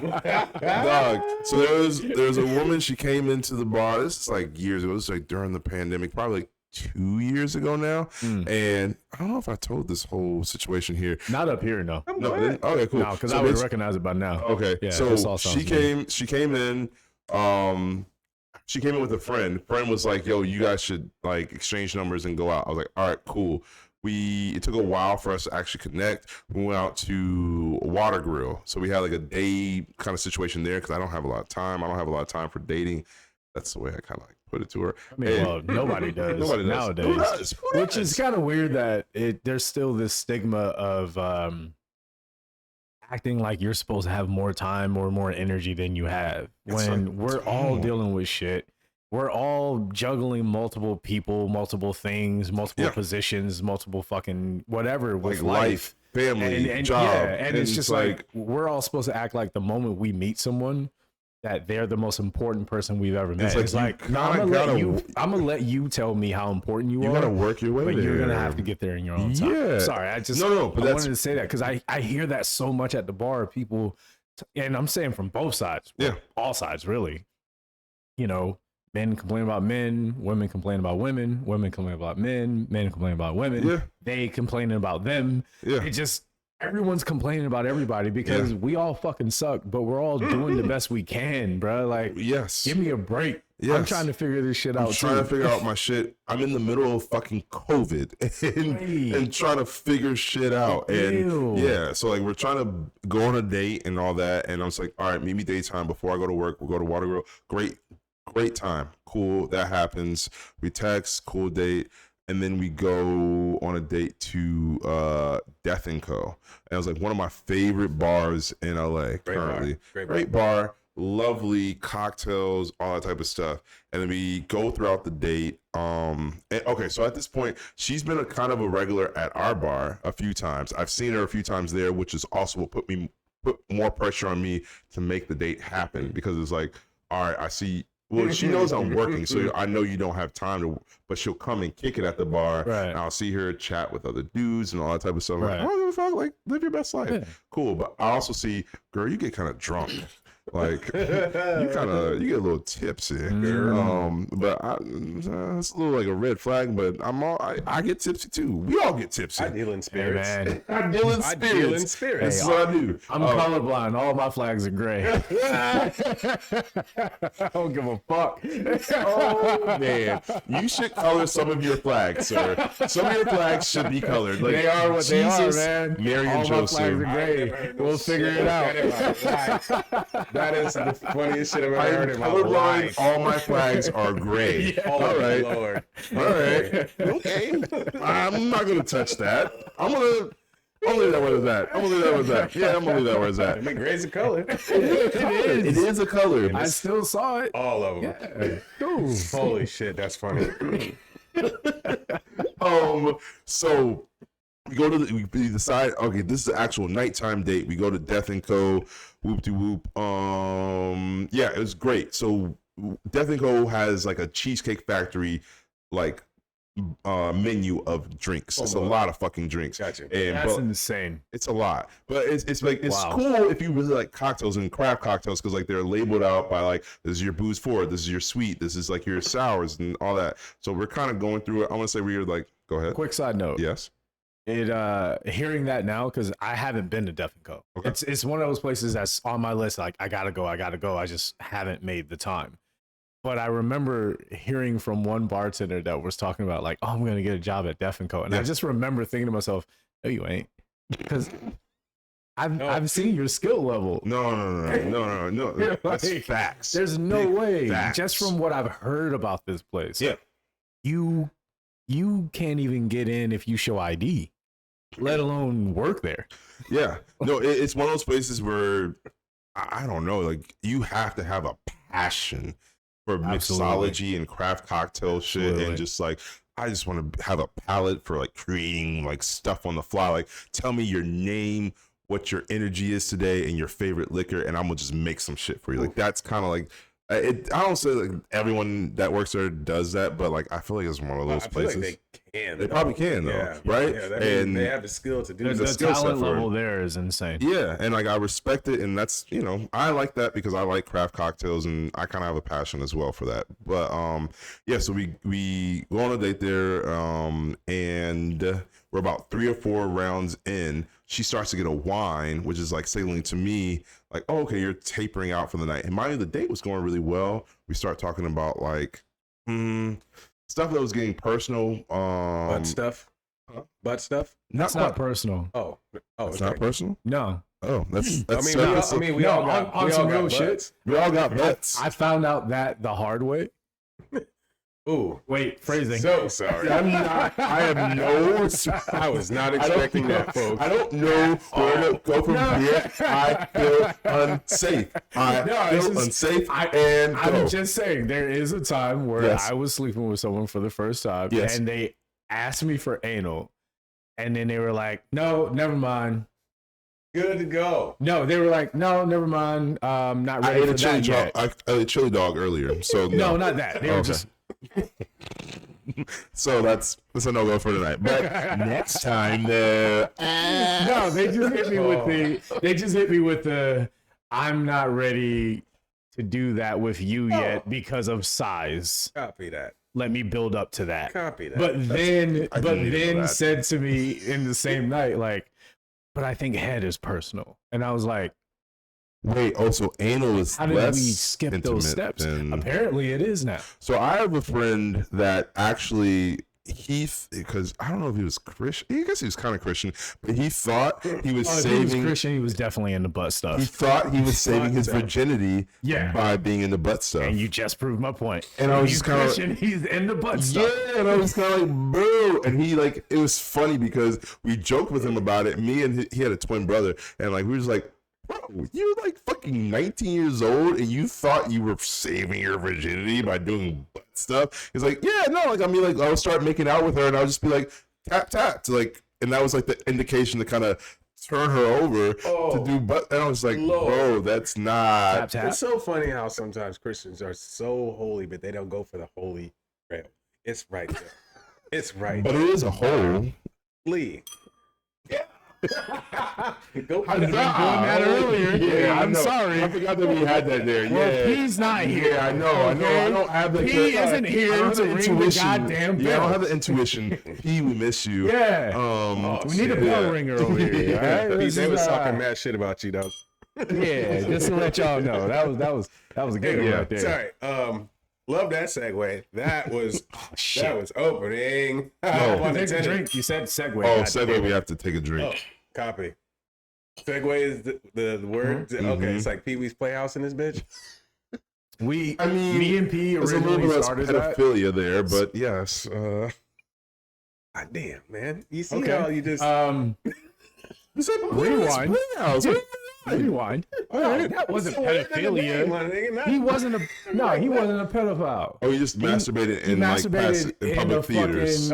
Triple X theater. Yeah. Oh, that's what everyone does. That's what you're supposed to do. Yeah, actually, why was that an issue? He did what he was supposed to do. Listen, but man, someone reported him. That's weird. He shouldn't have worn the tie. I'm just happy he made it back. It's the only reason he wore the bow tie to like the public adult theater. Working himself with it. That's part of his kink, though. Man. We don't kink shit. All right. Okay. All right, so. All right, what you said earlier? No, you were saying something earlier. Okay. It was so long ago now. No, wait, no, but you were in the middle of your story with this person. Oh, yes. Oh, yeah. Let's get back to that. Shit got intimate, not butt stuff, but not that intimate. That's where we're at. It got intimate, but not personal. Yeah. No, it was. Oh God. Oh my God. Shit. I'm back on this bitch. I'm back on this bitch next month. Oh my God. Dog. Holy shit. Oh shit. Holy shit. All right. Okay. It got intimate because we were talking about like she was a little bit older than me. She was like, I'm approaching 40. I was engaged once, but like I don't have kids, and like I feel like I'm upsetting my parents, like disappointing my parents by not having kids, and I don't want to do that. But anyway, so what are your intentions with me? I'm just like, bitch, I'm on my second drink with you. I don't really know what my intentions are. You like my intentions for kids were But just I to put love them on your that, face though. or Can I wherever tell you else why you I tell love me to that, put them. though, What's man? that? The Because, straightforwardness? man, she just hits you with it. She saved you weeks. Yeah. Reconnaissance. Sure. For real. Yeah. Like, here's where I'm at. She labeled out some honest insecurities. Yes. Some Oh no, things it wasn't that the segue wasn't that quick, but like it was. Like I knew that's where we were at, and so like I knew. Yes, I didn't know that, but she didn't make it like super. It wasn't that quick, Okay. But it kind of like led up to that. It was just, this is where I'm at. It's very emotional. I was like, oh yeah, I get that. Like, and you're good. Da, da, da. And then it's like, da da da. So where are you at with your intentions with me? I was like, this is literally the 1.5 time we've ever had an intimate like one-on-one conversation. So I can't. Look, you just read her Tinder profile to me, man. That shit was great. But hey, I'm not fucking with you unless we're fucking. Like, what is it? So I go to the bathroom. Oh no. Okay, so she gets the wine. Sorry, back up. So like she gets the wine, and I know we're all over the place. She gets the wine. I'm thinking like we're wrapping up the night, kind of. But then I see they have a Verner Amaro. A Verner Amaro is a key ingredient to my favorite cocktail in the world, which is the Black Manhattan.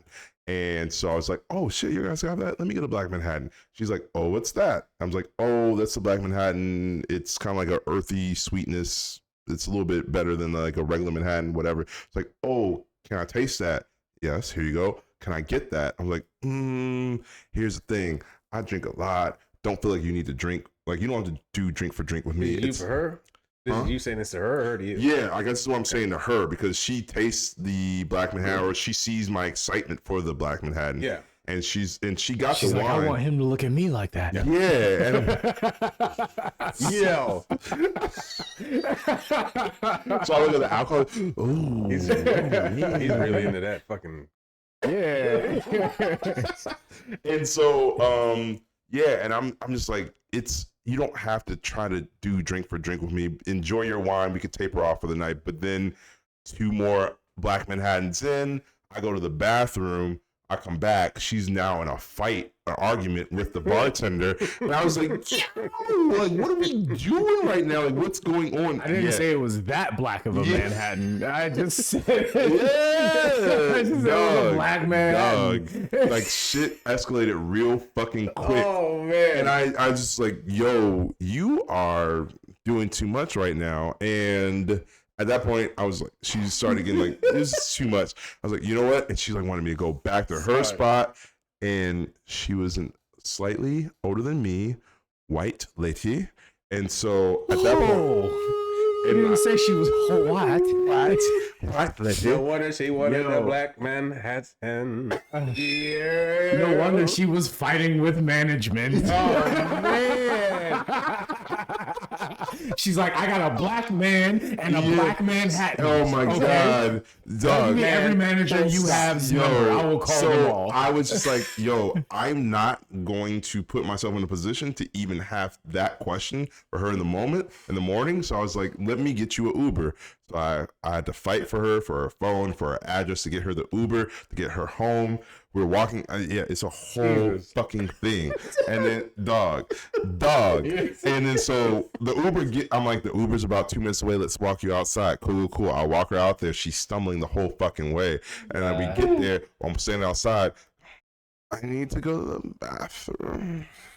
I'm like, all right, chick. Well, like, you go back inside, and like she stumbles back. I'm like, ooh, this is not good. She's stumbling the whole way back inside. While she's back in the bathroom, I noticed 3 other very lovely ladies standing outside. I start chatting with them, like, hey, how's your night going? Da da da. And it's a good conversation. And the Uber shows up. I go to them like, hey, she had to go to the bathroom. She'll be back in just a second. Just wait right here. Cool. I start talking to the ladies. It's very calm, very platonic, whatever. Dog, it's literally straight out of a fucking movie where like I'm talking with them, having a great conversation, and then she just walks past, and it's like, all right, I'm ready to go. And then I'm just like, all right, ladies, have a good night. And I get her in the car. Oh no, I get her in the car, and then I think I got her in the car, so she's gonna leave. So I go back and I start like, hey, well, what are you guys doing? And then like the car doesn't move. I'm just like, what's going on? And I turn back around, and like literally she's in the back seat.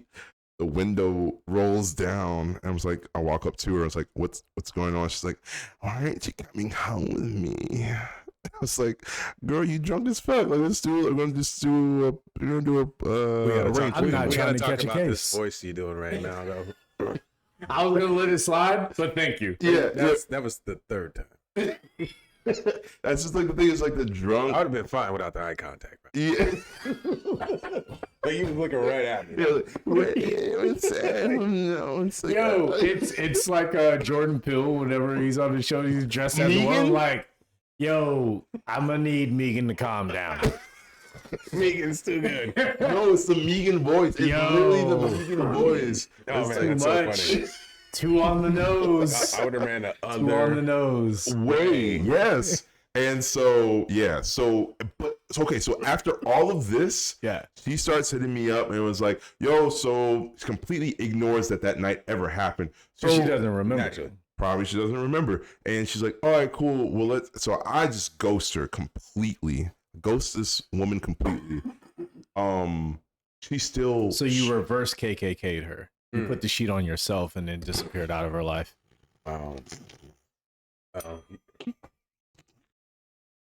Yes, that's 100% what happened. Put the hood on and said, I can't see fucking shit out of can't this see. thing. It's a really. How did they see out of that? How do they ride horses? I don't know, but in Django it didn't look good. But like, In Django it didn't look good. it didn't look good. It was very Have difficult. an extra bag. I'm sorry. I'm sorry. Anyway, I'm sorry. We keep interrupting your story, man. Finish up. But yeah, so story. Last thing on story. This woman still to this day shows up to my bar. Yeah. And I'm like working on production. I look to my right, and we're a year and a half away from this incident. Oh, no. And she just shows up to my bar, pulls up her laptop, and orders her double mezcal with, I don't know, lime juice or whatever. I'm just like, girl, like, find another bar. Can you just stop terrorizing me? Yo, that's what makes it so difficult to talk to anyone who you meet while you're at work. Yes. But that was my risk it all. Sorry, that was your long. Fantastic. That was a long answer to your what risk it all question. I forgot what got us. I just remembered right now. Yeah. I was trying to soften it up to see what you would risk it all for, what you've done. You shared I yours. fucking forgot. Yeah. I was in that shit. Yeah, sorry. I had a story. Yo, it's been on my heart. you built the world. Thank you, Because I man. was there with you. Thank you. I don't mean to have these derailing questions. No, I'm they're so perfect. interested in learning about your Perfect. Because we all have these incidences. And what's yours? Oh, shit. We haven't even done his. No. Thank you. Okay. All right. Here we go. All right. Strap in and strap on. Yeah. So mine has, right?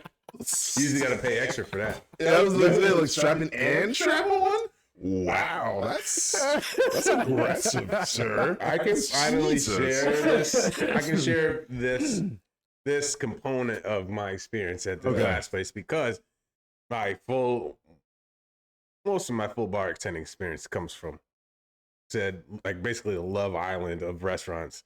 Like this place is just that. So Our spot? It really is because I watch the people who come from there who work there Yes. and come and sit at my bar. Yes. And the things that I hear them discussing with each other, I'm like, okay, they may not know you're fucking, but within 15 seconds, I know you're No, fucking. you're fucking. I already know you're fucking. Oh Like, no, it's definitely a cesspool, bro. Yeah, the two people I told you about yesterday, I was like, that's a fucking conversation. She asked him about his future. I'm like, Oh my he only God. cares because you're fucking. Yeah. I'm sorry. Yeah. Someone who's fucking you, they care about your future just a little bit. Yeah. If they're not fucking you, I don't give a fuck what your future is. I don't even know where mine is. I can't see you in it. I can't see you in it. I can't see you. Like, where you at? Like, you're not in it. You're not aforementioned. Absolutely. You are post mentioned. No, my risk it all moment came from a. From the Skyfall party? Well, You no, and Dame, this is Dame Judi Dench? Yo, if you fuck Dame Judi boy, Dench, that dick is royalty now. that is the king's dick. Yo, forget Jason Love. That dick has stolen jewelry on it, okay? That shit has been That dick is a national treasure. encrusted dick, encrusted jewelry dick. That dick is the queen's jewel. That dick takes a horse carriage down to the market, okay? Okay, that's what that does. That dick takes a horse carriage to the market just to wait outside. Okay. Oh shit! You get it. Oh man. Yeah. All right. Actually, if I want to put my eggs in one basket, it's gonna be for Helen Mirren, Judi Dench. You're cool, but Helen Mirren, you can get it. Yeah. Yo, Miss Mirren, what's up? My risk it all moment came at a weird. It's a twisted story because it came off the heels of being angry at my ex, who showed up at the bar without calling or texting or saying anything. I just looked up And at one without point her in the night ID. and I just saw her. Right, she just was sitting at the bar. Oh shit! We were not in a good space. Oh, that's not cool. No, we lived together at the time, and I'll skip some of the It's details. like, bitch, you saw me getting ready for work. No, like you know where I'm at. You saw me put on my uniform. know this is where I'm at. You can't say you didn't know I had to work. I put it on the calendar. I mean, I digress because that was a whole thing to unpack itself. Man. But like when I'm at work, I'm on. I'm behind the bar. I'm protected. I'm not out. I'm not out trying to fast. I'm just not doing that. Right. I don't do that because I don't do that to my partners. Hmm? But I will flirt for that bag. I Oh, will yeah. do that all the time. Yes. Do what you gotta do to make Yes. money. This has a little twist at the end, so this is why it's funny. Well, it's funny now, but it was an argument that day. But so I again, she's sitting, she's eating. I'm on the other side, so I'm wood one, the front one towards the door. Yeah. She's sitting posted up where she can get set at, which is right smack dab in the middle of that far wood. So between the wine coolers and that bar. Yeah. So I'm running around doing my thing. I do a double take, and I've been flirting heavily with the women at the wood on my side. I've been flirting so hard for them. Yeah. And it was like one of those moments I'm like, you know what? Yeah, I will go out and have a drink with you at the end of this night, but I'm not going to go and do anything because I'm devout to her and I want her to smell you on me, but not have it on me. Like not have you on me, but I want to be, you have a lot of perfume on, so I want her to smell it when I get home. And I was angry. I was up. But then she was there. You know what she said? Like, I really like watching flirt with those women. That shit really got me going. She asked for more ketchup. I mean, I almost threw this bell at your face. I literally almost picked it up and threw it at your fucking face. I was about to make a stupid mistake. Yo, can I have some more ketchup? I went home and we had the best I'm still mad at you angry sex ever. That was my risk it all moment. And there was toxic it was bad. The toxic culture was the toxicity is real. You can smell it. It's like just palpable. And it was a group of girls. It was a group of women from Vegas just for fucking 2 days. They didn't get not one. That's dangerous. That's dangerous. People who live in Vegas but leave Vegas The party are some somewhere of the else? most dangerous motherfuckers you have ever seen in your entire life. I can't recall, but they ordered some weird. They ordered weird, like complicated shots. Yeah. And Because in Vegas, the Porn restaurant star shots or something like that. porn star and like a wet pussy shot and a green tea. This stuff that we don't know. You don't have. That is not offered commonly there. Yeah. So changing that. I got that in my head. But she saw this whole thing. Yeah. Well, I was crossed between mad, annoyed, and then instantly fucking forgiving because I'm like, oh, okay, we'll go sort this out. Because I didn't do anything wrong. But I was like, I'm making this money right now. Yeah. But their friends' breasts were just all over the bar. They were all on the bar, and it was fun, and I liked it. That was my risk it all. It was my almost risk it all. So I had to trick you in there. I had to get your stories. Yeah. I got the blackmail, but I never did it. Never did it. Never did it. Never me. No why. You didn't visit me. It is funny to hear. The main thing I heard from that, as far as conversationally, was that they got to see what reminded them of what they liked about you in the first place. Yeah. Which a lot of times people fucking forget, especially in this profession. I've always joked and said that we're like zoo animals. You go to the zoo and you're like, I want to pet the cheetah, or I want to pet the bear, or whatever. Right. And then you get them. Sorry. Yeah. Nah, bro.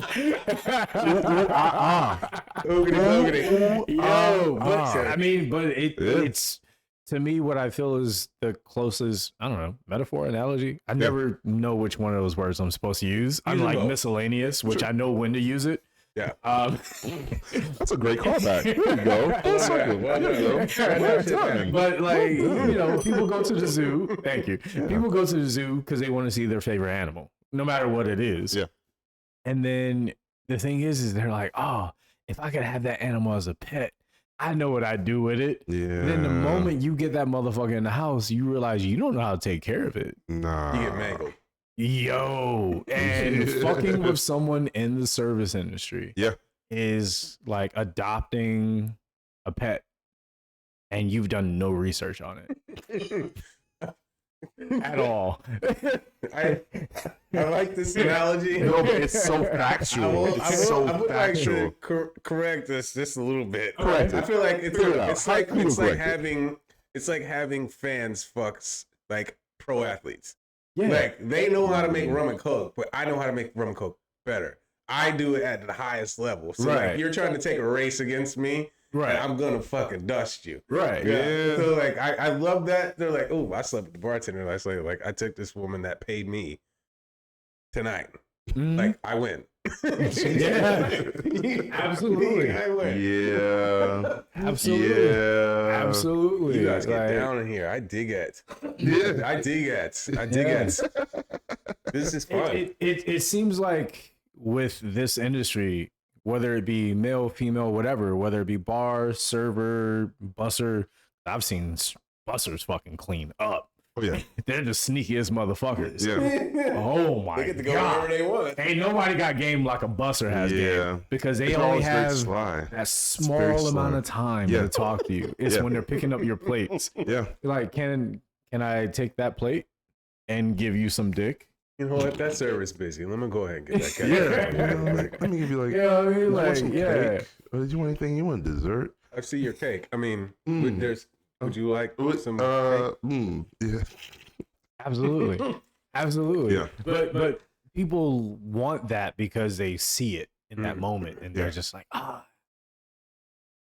know what I'd do with that if I took it home. And then when you get it home and you find out that motherfucker will bite the fuck out of you, and you're like, I didn't bring any protection. Yo, you know that cheetah story. That cheetah story is fucking you don't know what that nuts. cheetah's been through. Yeah. Because guess what? We're on the front lines. We've been through some shit. This tide rolls in every day. Yeah. This tide rolls in every single day. You're just Tuesday. How often have you been out though, and you've seen a shocking or striking server bartender? What's your reaction? It's like nobody ever comes up to me when I'm on the other side of the road. No. Okay, let me rephrase the question. Oh, you mean as far as like you're a guest? You're a guest. Yeah. Oh, I've always had this philosophy, even before I got in the industry. Is I understand that I'm only here until I pay my tab. Oh, so I'm not special until the person that I think is special tells me I'm special. So if I'm looking at a certain, because I've also been fortunate enough that I get to hang out with people outside of their comfort, or in their comfort zone, I should say, but outside of their work. So I was hanging out with servers before I was a bartender. Okay. And even when I was a bartender, I was hanging out with different servers and different bartenders. So I got to understand way, way, way further back, like, you're not special. Like, I'm just trying to make sure I get the biggest tip possible, but not the tip you think I want. Once you understand that, it's like you just chill. And if a server wants to talk to you, they will let you know. Yes. And I tell guys that all the fucking time where they're sitting there thinking like, oh, this server, this bartender, whatever, they must want me because they're smiling at me. Like, no, we're trained to smile at you, bro. That's what we're supposed to do. Talking about. Yeah. This has nothing to do with you. This is smile is part of my uniform. I didn't even know like our job served or hired males for the longest time. Neither did I. See? I was so surprised when you told me you were a server there. I was like, how did you get that? Bro. Who'd you fuck? Bro. That's always my question. I like legitimately, so a friend of mine, we were working around the corner at another job that used to be at the 7th and Fig kind of establishment. And she's like, yo, I started working at this place. I was like, oh, okay, that's dope. She's like, you should work there too. I was like, where? I don't have the equipment. And washing dishes. Yeah. What do you? It's like, no, they hire guys. I'm like, no, they don't. They don't. Like, I've been there at that point like 3 times, and I had great experiences. Like, I love the establishment. I love the vibe there. I was like, I don't see where I fit in there because I saw nobody that looked like me. And she's like, no, they hire guys. I'm like, all right, cool. It wasn't until the pandemic happened and like they were just like, yo, we're just looking for able bodies that can do the job. And I was like, this is my time to shine. Cape flapping in the wind and everything. It's like, let me apply. It's to me funny that you say that because that's actually what soured me on that particular brand. Yeah. Was that I went to one of their locations and there was only one guy working in the entire place as far as front of the house. Yeah. And he was a bartender. Yeah. The fastest. And I was watching. You're in LA or in Seattle? No, it's in Seattle. Okay. Yeah. And he was the fastest one there. And I kept noticing the other bartenders kept going up to talk to him before they'd make a cocktail, which informed me that there were questions involved. Right. So in my mind, I was like, so he's clearly the most talented, not because he's a male. He's just the most talented. This is most experienced. Most experienced. There you go. Yeah. That's what I meant. Thank you. So he's the most experienced. He knows what he's doing. Right. But then I went back like a month or two later, and this location was actually across the street from my job. Okay. I went back a month or two later, and they were like, "Oh, he don't work here anymore." But when I went there, he was production. Yeah. He didn't work any of the wood at all. He was just production. No, that's all they would let him do. The wood is for the physical talent. It's not that I'm knocking it, but if I'm not that person, if I'm not the Hooters type of guy, I don't need that. Right. I need my drink to be made properly. I need my food to come out properly. Hooters, dog. Yeah, 100%. It's like cleavage-less Hooters. Yes, it's Hooters mixed with Men in Black. But here's the thing. So they got. I'm trying to. Oh man, how am I not going to incriminate? No, we're here anyway. So like, I have another friend that she was working at another location of the same job. Like maybe she was there working there maybe 5 or 6 years ago. Mm-hmm. And so she was talking about how she ended up not working there anymore because like she got frustrated with like every time she would show up, the managers had to basically approve your makeup, your hair, your style, your dress before you would hit the floor. Good Lord. It's just like basically the Vegas thing. Oh, it was a great timing for the bell. Yeah, I know, right? But like it's Vegas style where basically it was, how do you say, like you're a model who serves, I guess, right? Yeah, that's one of the things I heard too. Yeah, but they had enough lawsuits that I think they had to stop doing that essentially. So where we're at now as a company is not that. So like I think there's a little bit less stringent. Don't worry, they're walking out of permanent backship back, so we're about to have just they're walking everything back. I mean, like, here we go. Yeah, we're walking it back. We're walking it back. Yeah. What happens when you let Uncle Tom on the Supreme Court? Man, he's his way. Talking about Django. That's the most Django motherfucker I've ever seen in my entire fucking life. That motherfucker right there is the epitome of what we don't like. Dog. That one black man is worth maybe 1.5 white. Yeah. That's how fucked it. Yeah. You gotta check the exchange. It's like, if he says that, then like everybody probably agrees with that, right? Y'all get it, right? He justifies unnecessarily so many fucking things. Mm-hmm. It's weird because his wife is the ultimate fucking Karen with the ultimate Karen haircut. Like, yo, that's who you married?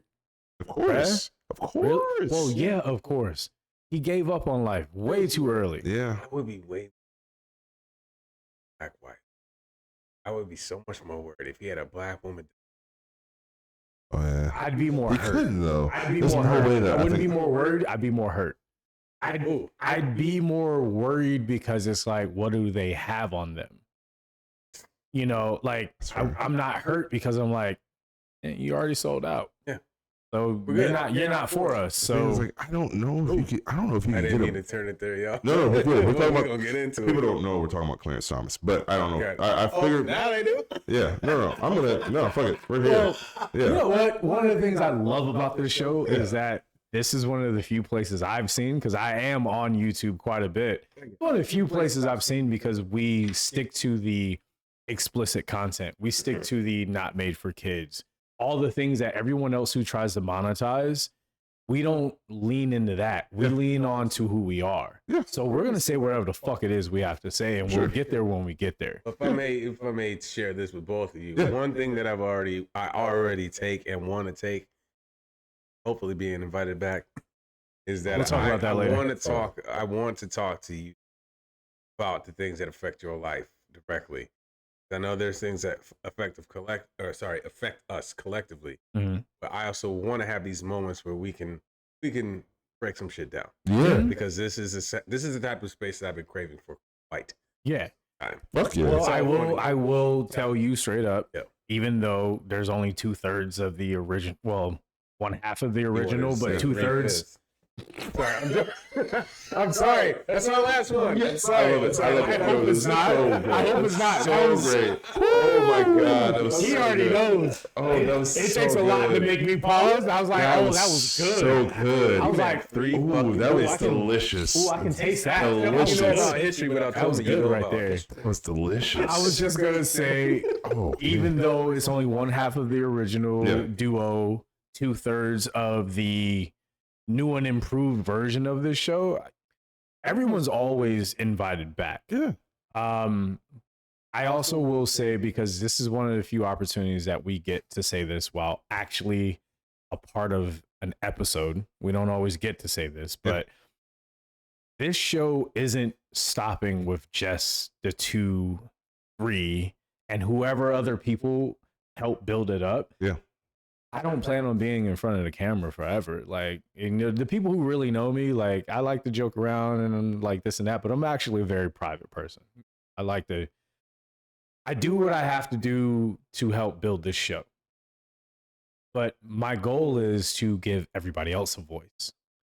That's why I created the show, is to have all these other people, because, you know, you weren't here for this, but I'll just give you a quick rundown. Sure. And for anybody else who's new, and if you've already been here, thank you, but you got to listen to 30 seconds of me repeating something. There we go. Where the inception came from is I was in Puerto Rico, and I was vacationing for a week, and I was talking to the different bartenders there, but I was talking to the bartenders in the main area of San Juan, Old San Juan and New San Juan, and then talking to the people in Rincon.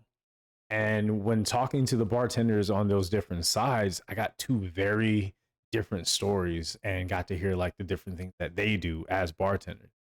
And then I realized the difference from me as a bartender at that point and the people who I learned from. You know, there are so many stories. And then having actors on the fucking show, people forget that actors still have to work a regular job just to even get noticed on a fucking show. You know, one of my favorite memes I saw recently was, be nice to actors, or you should support actors because we're the ones serving you your food. You know, like, it's some real shit. Yeah. I've met so many more actors in the service industry by either working with them or serving them than I have of actual celebrities. And I've met quite a few, as we all have. Yeah. So with this, I just wanted to say, you know, the reason why we ask for guests is to show that there are so many more voices within this industry who never have an opportunity to be able to just be heard. Yeah. You know, like, and that's what we're trying to create. We're not trying to create. We're creating it. We're creating a community. Right. There are some right other now. things that are coming. Yeah. It's he knows. I'll tell you off camera. But there's some other things that we've been working on, and if we made more money during the summer, but we don't, they'd be a little bit further along. But yo, shit, I need money to make this shit happen. Yeah. But we have things that we're planning to like tie everything together, because there are so many people out there who just want an opportunity to be able to say, this is my story and this is where I think is going. And no one's giving them that opportunity, because they're also not even paying attention to the fact that they're the ones handing that plate to you, writing down your order, making sure your drink comes out, your food comes out, making sure you had a good time, and then hoping that at the end of all of that, you say, that was worth me giving you a couple extra dollars than what the business says you're worth. Because that, at the end of the day, is what we're doing, is we're saying the business says we're worth this dollar amount. It's up to you to decide whether or not we're worth less. Yeah. So Yeah. you figure it out. You know, That is solid. That's a word right there. Yeah. right. No, that's a word. Soapbox moment, but you know, we again. I want to abolish the Slavery? apology. Yeah. yeah. Oh, okay. Yeah, I'm still working on it, by the Oh, way. okay. Still working on it. Hey. And I appreciate I appreciate that. That's wonderful, wonderful, wonderful perspective. And I feel all of that. I felt myself. It's also the industry perspective. Yeah, right. Sorry. That's the only reason I would interrupt. That's the only reason I interrupt. That's the only reason I interrupt, man. Oh, man. Finish your thought, though, while we finish this toast, you know? Well, my thought was just, I'm very appreciative of that. I'm wonderfully happy to be a part of this wonderful, expansive project. I am happy to trust and admire now that I know and repertoire network as it grows. Feels Yeah. it feels Yeah, good. man. Like I've been in LA for 7 years. I have my very tight tribe, but very lonely here.